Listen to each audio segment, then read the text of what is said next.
Salut à tous et bienvenue dans ce nouveau décryptage. Aujourd'hui, on plonge tête la première dans un sujet absolument fondamental. Comment l'État français utilise ses lois les plus profondes pour construire, brique par brique, un véritable sanctuaire protecteur pour ses élèves. On va se concentrer sur le respect des jeunes LGBTQ+, à l'école, à travers le prisme de la laïcité et des valeurs de la République. L'idée ici, ce n'est pas de débattre ou de donner son opinion, mais vraiment d'ouvrir le capot et de regarder comment fonctionne cette mécanique légale fascinante. Allez, c'est parti. Voici notre feuille de route. On va avancer étape par étape. On commence par les valeurs de la République, la laïcité, l'école comme sanctuaire inclusif, la compréhension des identités LGBTQ+, l'action contre les discriminations, pour finir sur ce qu'on appelle le laboratoire de la fraternité. Première partie, les valeurs de la République. C'est tout simplement le socle, les fondations en béton sur lesquelles repose toute la maison de notre système éducatif. Et pour bien comprendre, regardez un peu la force des mots utilisés par la loi.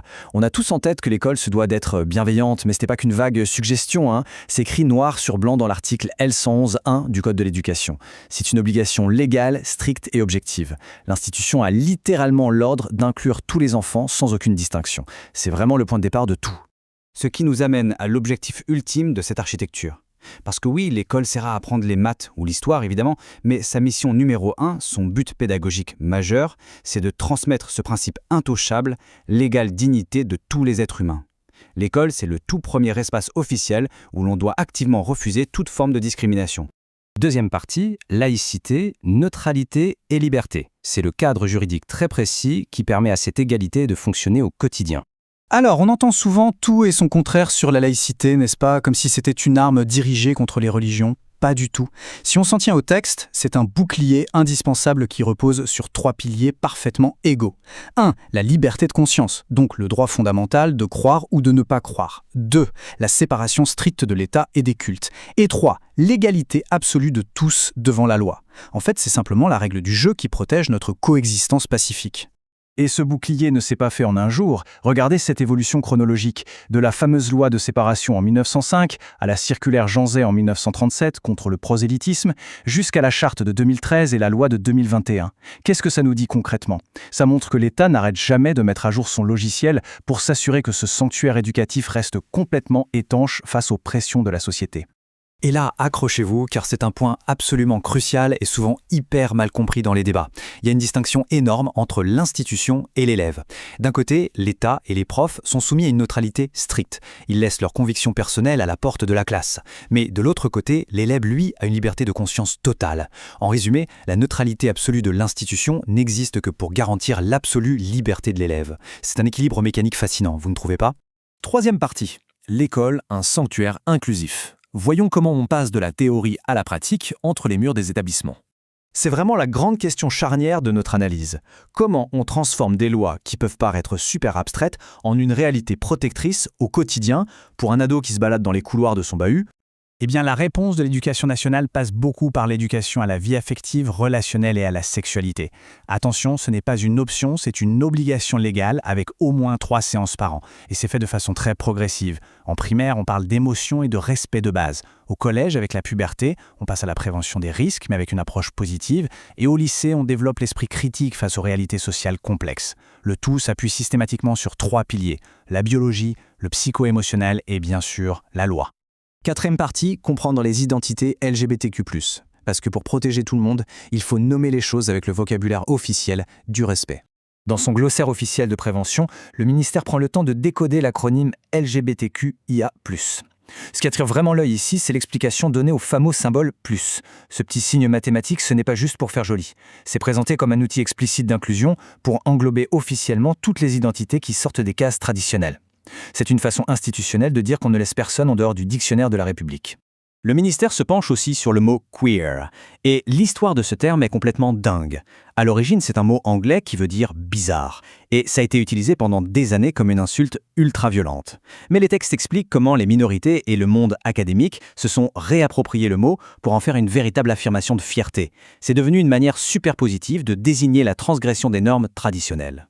Autre concept défini à la loupe par les guides de prévention, l'identité de genre. Et là, le texte est catégorique pour éviter toute ambiguïté. On ne parle pas de biologie ou de style vestimentaire. C'est décrit objectivement comme une expérience purement intime. C'est ce sentiment personnel et profond d'être un homme, une femme ou autre. C'est la perception intérieure de l'individu qui est reconnue ici. Ce qui nous amène de manière très logique à la définition officielle d'une personne transgenre. Factuellement, c'est quand cette fameuse identité de genre interne ne correspond pas au sexe qui a été assigné à la naissance. Les textes officiels décrivent alors le processus de transition comme le moyen vital et nécessaire pour aligner la vie sociale et physique de la personne avec sa véritable identité profonde. 5e partie, agir contre les discriminations. Maintenant que le cadre et les mots sont clairs, comment l'école détecte-t-elle et éradique-t-elle ces menaces ? L'État utilise le grand parapluie des LGBT-phobies pour englober toutes les formes de haine. Et c'est extrêmement précis. Les guides alertent bien sûr sur l'homophobie, la biphobie, la transphobie, mais ils ciblent aussi très spécifiquement la lesbophobie. Pourquoi ?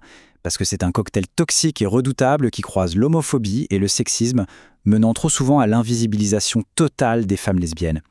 L'institution demande d'être absolument intraitable sur ces prétendues blagues de couloir.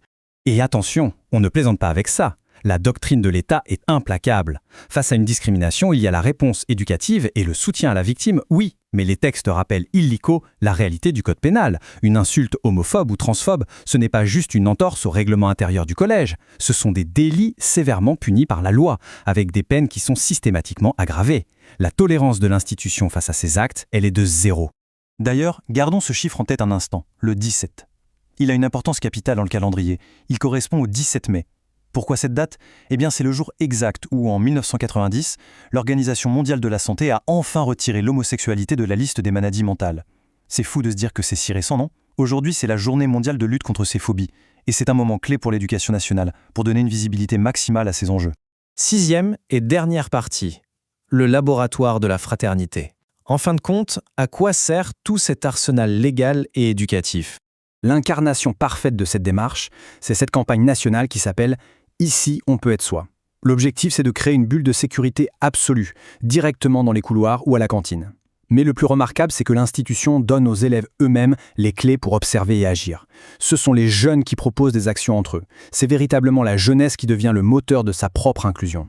Et tout ça résonne magnifiquement avec un concept brillant du fameux rapport de Régis Debray de 2002, la laïcité d'intelligence. Ça nous rappelle que la neutralité de l'État n'a jamais été faite pour aseptiser les relations humaines ou neutraliser le débat. Bien au contraire. C'est un cadre ultra vivant, conçu spécifiquement pour élever l'esprit des citoyens et nous apprendre à faire société tous ensemble, quelles que soient nos identités profondes. Alors pour conclure cette analyse, la société évolue à une vitesse fulgurante aujourd'hui.